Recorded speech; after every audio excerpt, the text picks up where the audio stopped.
HarperCollins presents The Spy Who Changed History by Svetlana Lokhova. Read by Richard Trinder. Train up a child in the way he should go, and when he is old, he will not depart from it. Proverbs, chapter 22, verse 6. Preface. In 1931, Joseph Stalin announced, "We are 50 or 100 years behind the advanced countries. We must catch up in 10 years. Either we do it, or they will crush us." These words began a race to close the yawning technology gap between the Soviet Union and the leading capitalist countries. The prize at stake was nothing less than the survival of the USSR.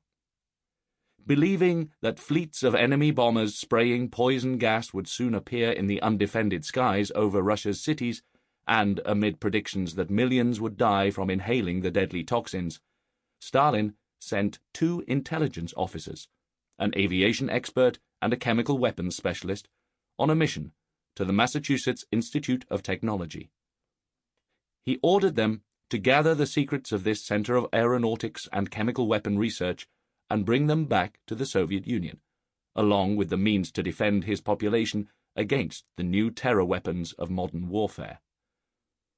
The results of this mission would change the tide of history, and lead the KGB to acknowledge that, after this first operation, the West was a constant and irreplaceable source of acquiring new technologies for the USSR. After 1931, the Soviets would use scientific and technological intelligence, particularly in the field of aviation, to protect itself against its enemies, culminating in the defeat of Nazi Germany, and, thanks to later espionage, helping tilt the global balance of power into an uneasy equilibrium. While both sides possessed weapons of equally massive destructive power, the Cold War did not become a hot war. Ironically, America was the source of both sides' nuclear armories. U.S. agencies later termed the hemorrhage of sophisticated technology to the USSR as piracy, and tried, unsuccessfully, to staunch the flow of secrets. In the Soviet Union, the savings resulting from this technical espionage would eventually total hundreds of millions of dollars and be included in official state defense and economic planning. The experts in the 1930s were half right in their predictions about the future of warfare. By 1945, a nation's power was determined by the strength of its strategic bombing capability. But the invulnerable high-altitude aircraft were not armed with poison gas.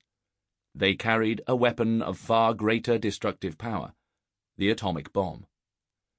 Undreamed of in 1931, this terrifying new device would prove devastatingly more potent a city killer than poison gas. In 1945, a single bomb dropped from one plane killed over 100,000 people, and one country held a monopoly on this power, the United States. Yet within 4 years, the Soviets had built their own bomb, joining the US as one of the world's 2 superpowers. This preeminence would have been unimaginable a quarter of a century previously, when Stalin and Felix Dzerzhinsky sat down to plan the reconstruction of a fragile, illiterate nation reeling from war and successive revolutions. It would be achieved through the sacrifice of millions of lives lost during the terrible famines that attended collectivization and on the blood-soaked battlefields of the Eastern Front. In 1931, a small number of Soviet secret agents infiltrated America to live their lives in the shadows. This is the story of how that long mission first began, and of how the prestigious Massachusetts Institute of Technology became the greatest, if unwitting, finishing school for Soviet spies, the alma mater of intelligence officers more talented and remarkable than the Cambridge 5 traitors, Philby, Burgess, McLean, et al.